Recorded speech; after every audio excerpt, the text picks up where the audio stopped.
Bonjour à tous. Eh bien, prenons un instant aujourd'hui pour lire et méditer un passage du livre du ciel de Luisa Picaretta.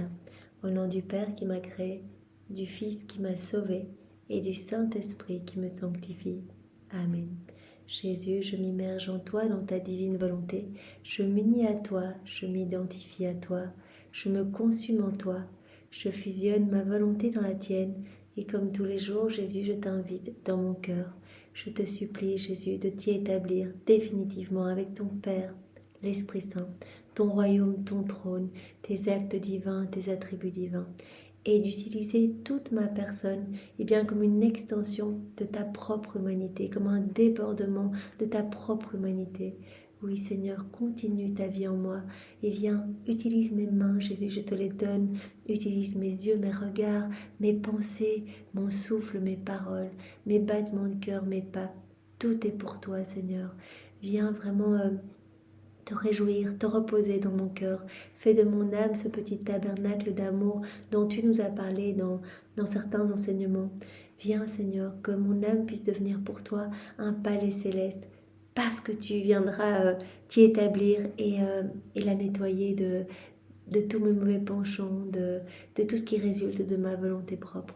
Je te donne le champ libre complet, Seigneur, jusqu'à mon dernier souffle, et je te remercie infiniment, avec tes propres remerciements, pour toutes ces grâces, toutes ces bénédictions que tu as données, que tu donnes aujourd'hui et que tu donneras demain.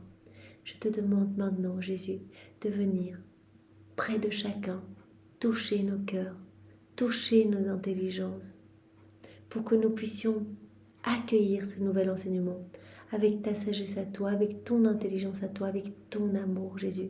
Que cet enseignement ne se perde pas, que nous ne l'accueillions pas dans un cœur plein de ronces, plein de pierres, mal irrigué, dans un cœur distrait, mais que nous puissions vraiment, avec ton écoute à toi, avec ton attention à toi, recevoir, emmagasiner, digérer, laisser s'infuser en nous dans toutes nos cellules pour que nous puissions le mettre en pratique. Tu n'attends que cela, Seigneur, cette mise en pratique, que nous puissions à chaque instant de nos quotidiens, t'appeler dans nos petites actions pour que nos actes ne soient plus humains, mais deviennent lumière, deviennent divins, éternels, et qu'ils puissent t'apporter l'adoration, la louange, la bénédiction, l'amour, tout parfait, parfait au pied du trône, au nom de tous.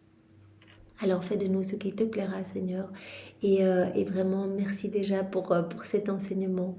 Viens maintenant parler à travers ma bouche, envoie-moi ton Esprit Saint, que je reste toujours unie à toi dans ta vérité et que ce moment fait par toi en moi, fait par toi en chacun de nous, puisse porter beaucoup de fruits, puisse opérer des transformations importantes dans beaucoup de cœurs. On le sait, dès que l'on s'unit à toi, il y a des milliers d'âmes sauvées, qu'il puisse y avoir des retombées bienfaisantes, merveilleuses, positives dans beaucoup de cœurs maintenant, Seigneur.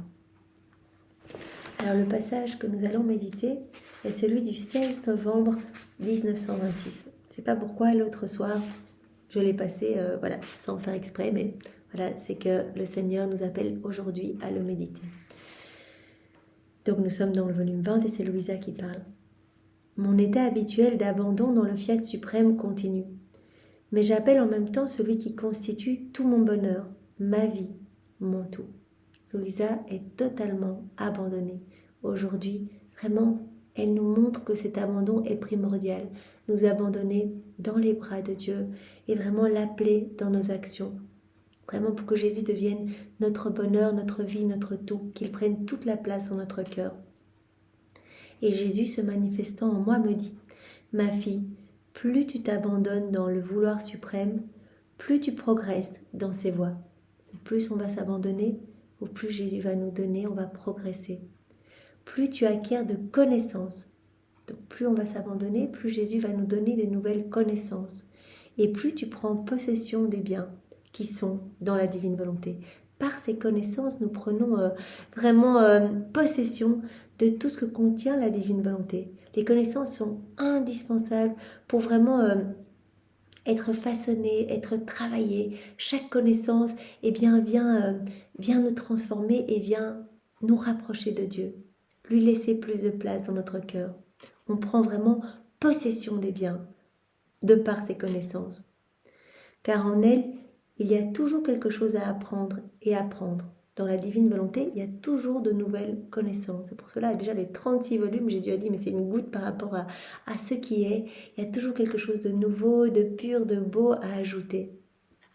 Héritage premier donné par Dieu à la créature, au départ, à Adam. Et possédant les biens éternels, ma volonté a le devoir de toujours donner à celle qui vit dans cet héritage. Cet héritage a été donné à Adam, cette vie dans la divine volonté. Quand il a quitté cet état de grâce, eh bien tous les maux, les vices, les iniquités, les maladies, tout cela a vu le jour. Et quand l'âme maintenant, grâce aux écrits de Louisa, eh bien désire regagner cet héritage, s'unir à Jésus et recevoir à nouveau eh bien ce grand cadeau qu'est la vie dans la divine volonté, Jésus dit, il y a toujours quelque chose à donner. Toujours, à chaque fois que l'âme m'appelle, à chaque fois qu'elle se plonge dans les écrits du ciel, à chaque fois qu'elle s'unit à moi dans ses actions, à chaque fois qu'elle fait des rondes, eh bien je donne, je donne, je donne. C'est comme une source voilà intarissable de bien, de bienfaits, de beauté, de sainteté. Et Jésus nous donne toujours plus. Dès qu'on fait un petit pas dans sa direction, ça, on l'a vu, que ce soit à travers voilà ces paroles dans les écrits de Léandre Lachance ou à travers ses écrits du ciel, Jésus l'a toujours dit, faites un petit pas vers moi, manifestez-moi votre amour et moi, voilà, je vais vous remplir à bord parce que mon amour se trouve partout, il est là, donc dès que vous le reconnaissez et que vous y répondez, eh bien mon amour pour vous redouble encore. Héritage premier, donc la vie dans la divine volonté, ce grand cadeau, c'est l'héritage premier qui a été donné par Dieu à la créature et possédant les biens éternels. Ma volonté a le devoir de toujours donner à celle qui vit dans cet héritage, celle qui désire revenir vivre dans la divine volonté aujourd'hui, eh bien la divine volonté va lui donner continuellement de nouvelles choses. Et ce n'est que lorsqu'elle trouve la créature à l'intérieur des limites de son vouloir que ma volonté est satisfaite et commence l'activité de son office. Quand la créature se met en condition, quand l'homme désire s'unir à Jésus, voilà ce que nous avons fait juste avant. Jésus, nous nous plongeons dans ta divine volonté, nous nous unissons à toi, nous fondons notre volonté dans la tienne, nous te laissons toute la place pour agir en nous.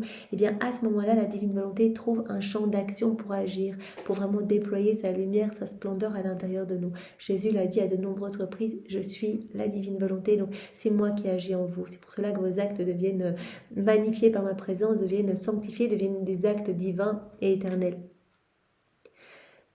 La divine volonté commence son office quand elle trouve une âme suffisamment disposée pour qui demande vraiment à la vie de la divine volonté de grandir en fait.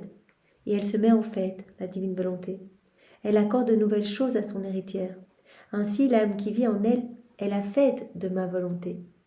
Voilà, on met tout le ciel en fête, nous savons, dès que nous faisons des actes en union avec Jésus, toute la création regorge de cette joie, le ciel, la terre, tout est en fête, tout est ébranlé, en fait, tout est remis en mouvement, et vraiment c'est comme si on amenait les plus belles adorations au pied de la Trinité, au nom de tous les hommes. On ne doit pas spécialement dire au nom de tous. Jésus le sait, dès qu'on fait quelque chose dans la divine volonté, puisque c'est lui qui agit en nous, cela est fait au nom de tous. Et donc la justice divine peut être apaisée. L'amour tout brûlant de Dieu qui ne peut pas se donner dans les cœurs, vraiment cet amour qui l'asphyxie en fait, ce qu'il ne peut pas donner, ça l'étouffe et cela doit sortir en justice. Et bien le fait d'aimer, d'ouvrir notre cœur pour recevoir, il peut déverser des torrents d'amour dans notre âme, toutes les grâces, les bénédictions que les autres n'ont pas voulu, il vient déverser tout en notre cœur et donc vraiment il sent son amour apaisé de pouvoir être reçu quelque part. Au contraire, celles qui vivent en dehors la font souffrir la divine volonté, parce qu'elles la rendent incapable de donner, d'exercer son office et de remplir sa tâche. Mais rappelons-nous, voilà, comme Jésus nous a dit, la divine volonté, elle est présente partout, que ce soit dans la création, partout autour de nous, mais aussi en nous, dans notre âme. Et donc, soit on lui laisse le champ libre, on dit, voilà, Jésus vient tout faire en moi, je veux faire ça dans ta divine volonté, hop, on lui laisse le champ libre, elle peut exercer sa lumière, vraiment, on est rempli de l'amour de Dieu, de sa sagesse, de son Esprit Saint, il nous remplit à bord de ses attributs divins. Ou alors, on agit seul, comme Jésus le dit ici, dans notre volonté propre. Et c'est comme si on disait non à la divine volonté, on ne veut pas de toi. Et on l'ensevelit en fait sous nos misères, nos noirceurs, nos décombres en fait. Parce que tout devient laideur quand on vit dans nos volontés propres. Même des actes accomplis qui peuvent paraître saints, qui ne sont pas spécialement pécamineux, eh bien s'ils sont faits eh bien, sans l'intention de glorifier Dieu, sans penser à Jésus, eh bien cela amène de la noirceur dans notre âme. De plus, chaque acte de la volonté humaine est un voile que l'âme place devant ses yeux et qui l'empêche de voir avec clarté ma volonté et les biens qu'elle contient. Ça, c'est vraiment intéressant. Chaque acte fait sans être en union avec Jésus, un acte fait qui est fait dans nos volontés propres, eh bien cela rajoute un petit voile supplémentaire sur nos yeux, sur les yeux de nos âmes, qui en fait nous empêche de voir l'amour de Dieu partout, qui nous empêche de répondre à son amour et qui nous tiennent de plus en plus éloignés de Dieu. Et comme la plupart des créatures vivent continuellement dans leur volonté propre, et elles forment tellement de voiles, voile, à chaque acte, eh bien cela rajoute une petite couche, qu'elles deviennent presque aveugles à cet héritage de choix qui devait les rendre heureuses dans le temps et l'éternité. Cet héritage de la lumière, de tous les biens, de la sainteté même de Dieu. En fait, la Trinité veut tout nous donner. Et au plus on se plonge dans nos volontés propres, au moins on voit tout cet héritage qui veut se donner à nous.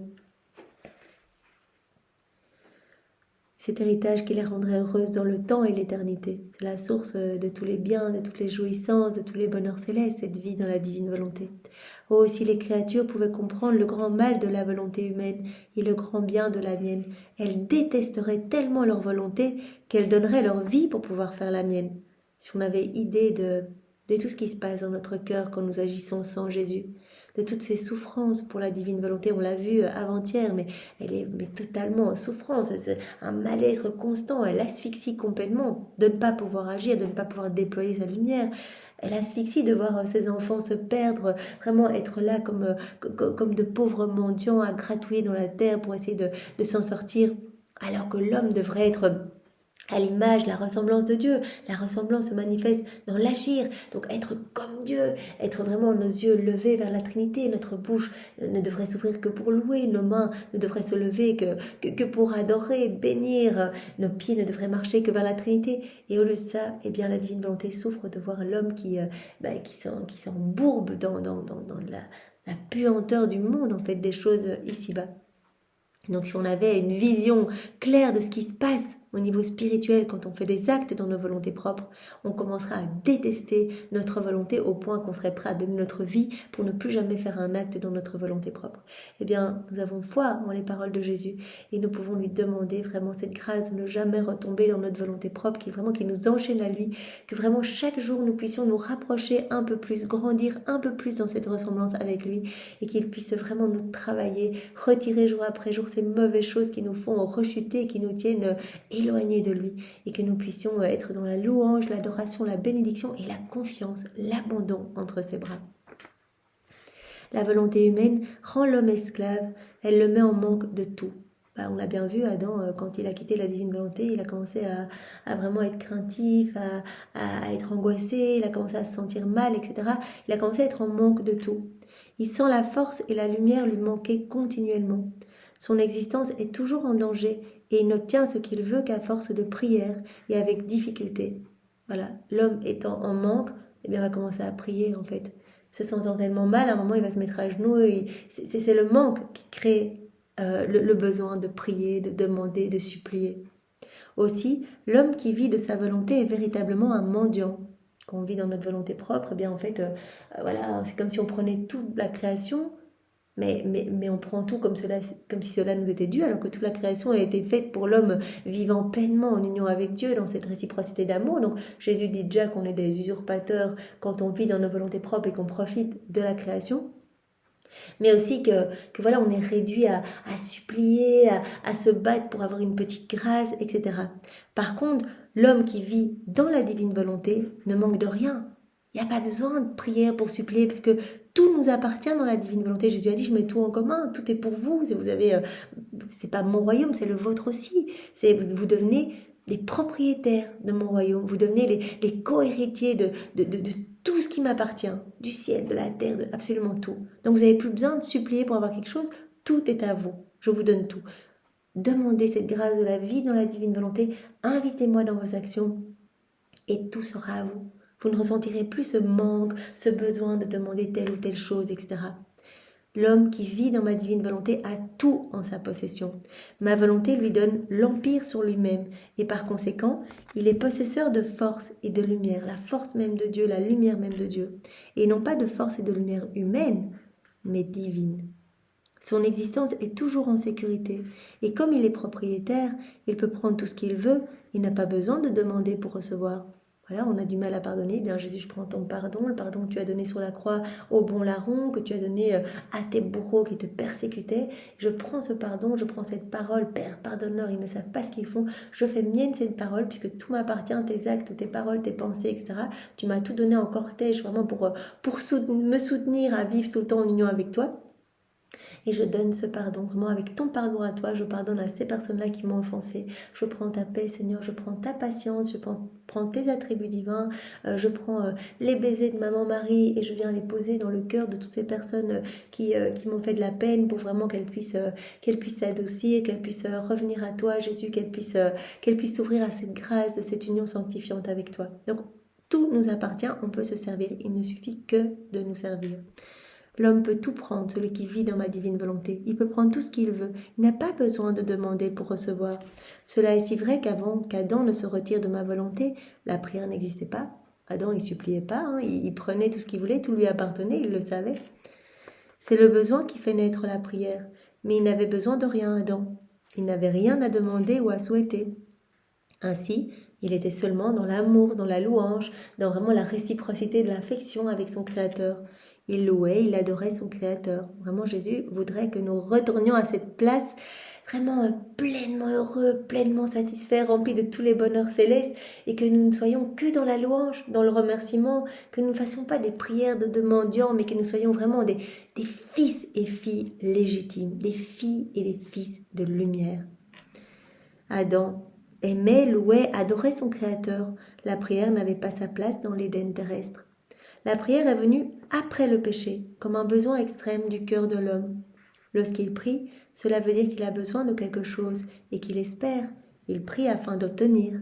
Par contre, l'âme qui vit dans ma volonté vit en propriétaire de tout, dans l'opulence des biens de son Créateur. Et si elle désire quelque chose, se voyant parmi tant de biens, c'est de vouloir donner aux autres son bonheur et les biens de sa grande fortune. Eh bien, le Seigneur nous dit bien que voilà, une âme qui vit dans la divine volonté ne va plus ressentir des besoins de supplier pour avoir telle ou telle grâce, etc., puisque tout lui appartient. Mais elle va ressentir le besoin que tous les autres hommes autour d'elle, que tous ses frères et sœurs puissent connaître ce grand bien et recevoir cette grande source de joie et de bonheur, cette source intarissable et merveilleuse de tout ce qui appartient à Jésus. Image véritable de son Créateur qui lui a tant donné sans aucune restriction. Elle voudrait l'imiter en donnant aux autres ce qu'elle possède. Donc voilà, l'âme qui vit dans la divine volonté complètement, ne pensera qu'à consoler Jésus. En fait, elle sera là uniquement pour Jésus, pour l'aimer, le glorifier, le bénir. Et chacune de ses actions, elle essayera d'aimer Jésus à travers cette action, en l'invitant à vivre cette action à travers ce qu'elle fait. Eh bien, elle offre gloire, louange, bénédiction au nom de tous ceux qui ne glorifient pas. Donc ça, vraiment, l'intention, c'est super important en fait. C'est vraiment l'intention d'amour qui compte. Essayer de faire plaisir à Jésus. Et ça, je l'ai encore lu récemment dans le volume 4 où Jésus dit, bien finalement, l'intention est vraiment la base de tout. Si une âme a l'intention de m'aimer dans son action, cela m'apporte tellement de joie. Donc on fait une vaisselle, on dit Jésus, je fais cette vaisselle dans ta divine volonté avec l'intention de te glorifier au nom de tous ceux qui ne te glorifient pas et pour le salut de toutes les âmes. Voilà, je me balade avec l'intention de t'apporter tout l'amour, l'adoration, toute l'adoration que tu aurais dû recevoir des hommes qui n'avaient pas quitté ta divine volonté. Chaque fois, mettons une intention. Et Jésus nous parle souvent aussi de l'attention. Donc il y a l'intention qui est très importante et l'attention. Restons vraiment fixés sur lui parce que les forces du mal vont tenter de nous faire tomber parce que c'est quelque chose que les démons détestent, la vie dans la divine volonté.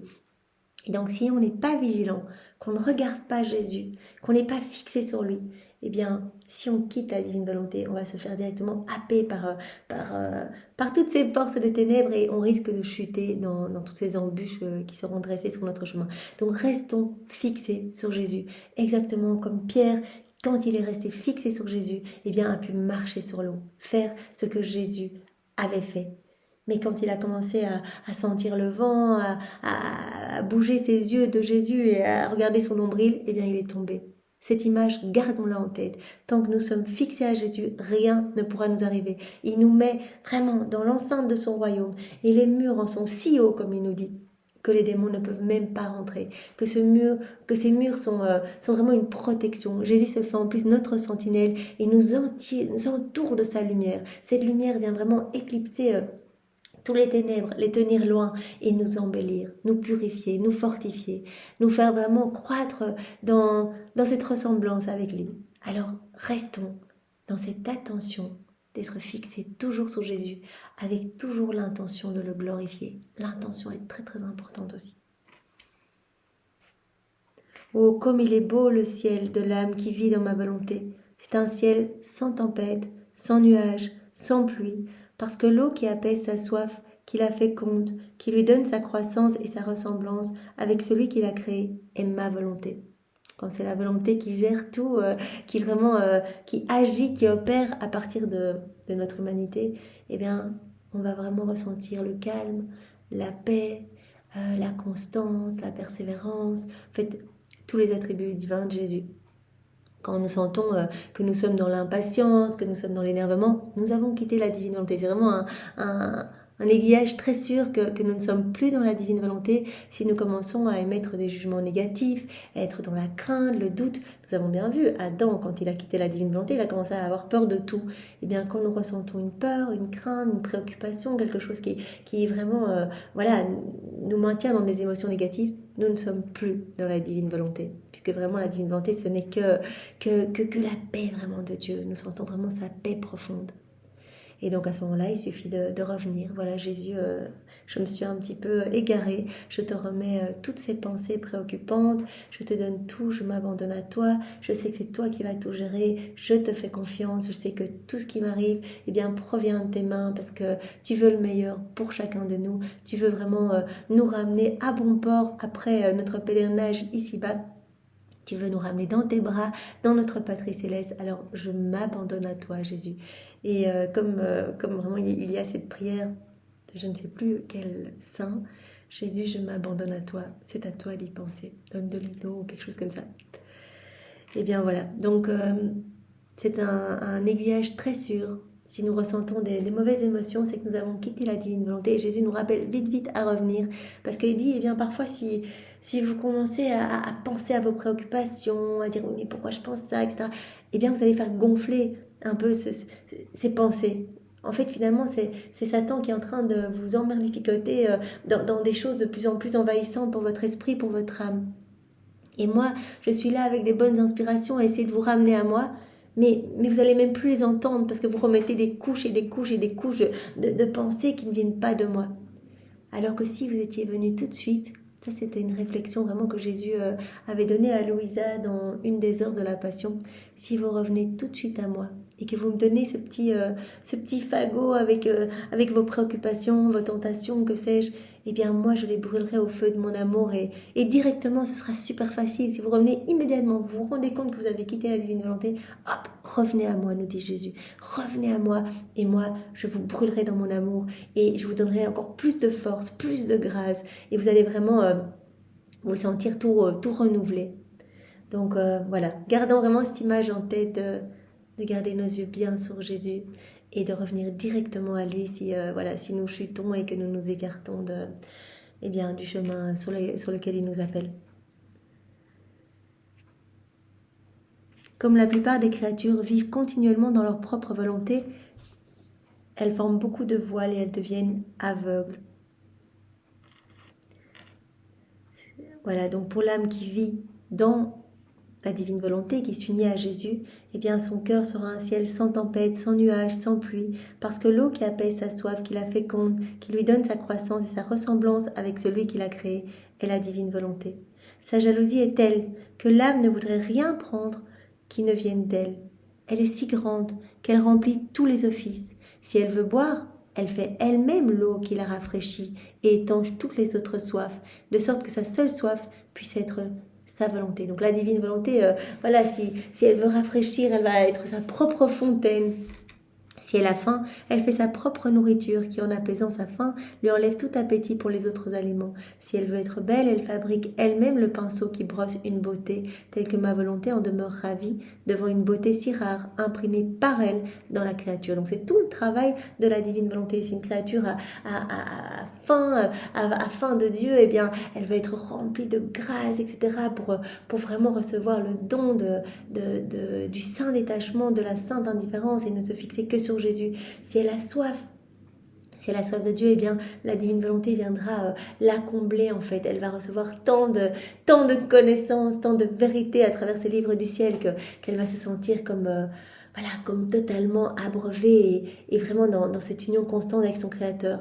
Si elle a besoin d'être embellie, eh bien la divine volonté s'occupera vraiment comme Jésus le dit, de faire un coup de brosse, de pinceau, d'ajouter les attributs divins, les qualités divines. Voilà, tout ce qui appartient à un Dieu va être déposé dans l'âme qui s'abandonne. Elle doit être capable de dire au ciel tout entier: voyez comme elle est belle, c'est la fleur, c'est le parfum, c'est la couleur de ma volonté qui la rend si belle. La divine volonté peut vraiment dire que c'est elle qui opère tout le travail. Elle voudrait être totalement souveraine dans toutes les âmes pour opérer ce beau travail d'embellissement des cœurs. En somme, ma volonté lui donne force, donne à l'homme force, sa lumière, sa sainteté, et tout cela afin de pouvoir dire: elle est l'œuvre entièrement de ma volonté. Par conséquent, je veux qu'elle ne manque de rien pour être comme moi et me posséder. Voilà, donc à partir du moment où on a juste vraiment le souhait de vivre dans la divine volonté, eh bien Jésus opère ce grand travail de purification avec Marie, comme il nous le dit tout le temps. C'est lui, c'est pas nous, tout est grâce. Donc on donne notre oui à Jésus, que ta volonté soit faite sur ma vie, je m'abandonne. Jésus va nous donner ses grâces pour pouvoir revenir, nous abandonner encore plus, chaque jour davantage, pour lui faire confiance. Et c'est lui qui va opérer ce travail, c'est sa divine volonté qui va être totalement à l'œuvre en nous et qui va nous embellir, nous purifier, nous abreuver, nous nourrir des nourritures célestes en fait, de Jésus, de sa présence, de sa splendeur, de son Esprit Saint. Je veux qu'elle ne manque de rien pour être comme moi et me posséder. Regarde en toi-même pour voir l'œuvre de ma volonté. Donc Jésus a dit à Louisa, regarde en toi-même toute cette merveille que la divine volonté a opéré en toi, tout ce beau travail. Comment nos actes, investis par sa lumière, ont changé la terre de ton âme. Donc Jésus met bien le doigt sur le fait que nous, c'est pas nous qui faisons, c'est Jésus qui nous transforme par ce oui que nous donnons. Dès que nous donnons un oui, que nous autorisons Jésus à agir, parce qu'il y a tellement d'amour qu'il respecte notre libre arbitre, et donc il attend notre oui pour nous embellir, pour nous remplir de splendeur, de merveille, pour nous donner sa paix, sa constance, pour en fait nous rendre identiques à lui, en fait, faire de nous des échos de sa personne. Tout est lumière qui s'élève en toi et vient blesser celui qui t'a investi. Par blesser, Jésus entend souvent le terme toucher, vient toucher le cœur. En fait, ça émeut en fait la Trinité de voir une âme qui se laisse travailler et qui devient lumière en fait. Par conséquent, le plus grand affront que je puisse recevoir des créatures est de ne pas faire ma volonté. Après quoi, il me transporta en dehors de moi pour me faire voir le grand mal des générations humaines. Et reprenant la parole, il ajouta: ma fille, vois tout le mal que la volonté humaine a produit. Ils se sont rendus aveugles, ils ont préparé des guerres et des révolutions terribles. Voilà. Les hommes agissant dans leur volonté propre sont devenus complètement aveugles. Tous ces voiles dont Jésus nous a parlé au début de cet enseignement, l'homme ne voit plus l'amour de Dieu partout, ne voit plus la présence de Dieu dans chaque âme, ne laisse plus la divine volonté agir. Et donc il devient de plus en plus aveugle, de plus en plus ténèbres en fait, lui-même noirceur et puanteur. Cette fois, ce ne sera pas seulement l'Europe, mais toutes races vont s'y joindre. Le cercle sera plus grand, d'autres parties du monde vont y participer. Il va y avoir vraiment, Jésus annonce la guerre, etc. Combien de mal peut faire la volonté humaine? Elle aveugle l'homme. C'est la volonté humaine qui conduit à tous les vices, à tous les malheurs, à toutes les iniquités. Elle l'appauvrit, elle fait de lui son propre meurtrier.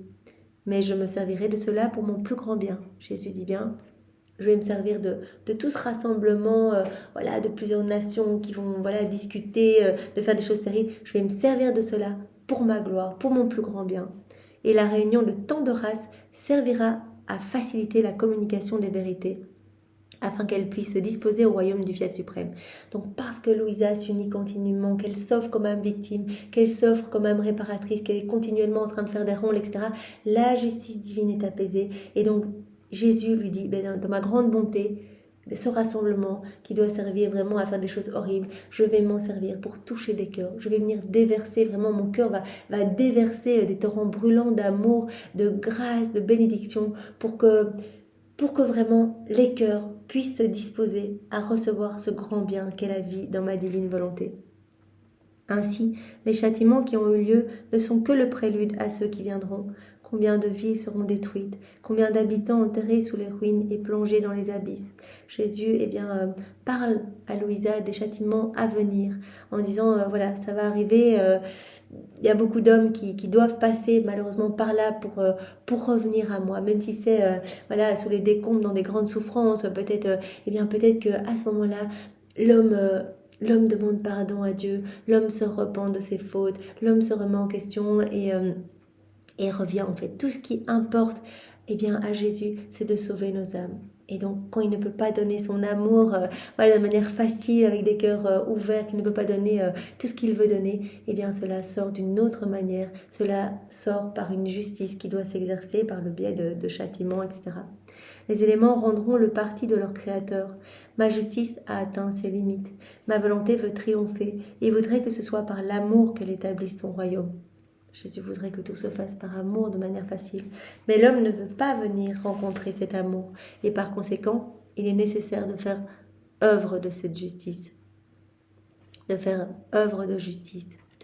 Et en lisant cela, il me montra un immense brasier de feu sortant de la terre.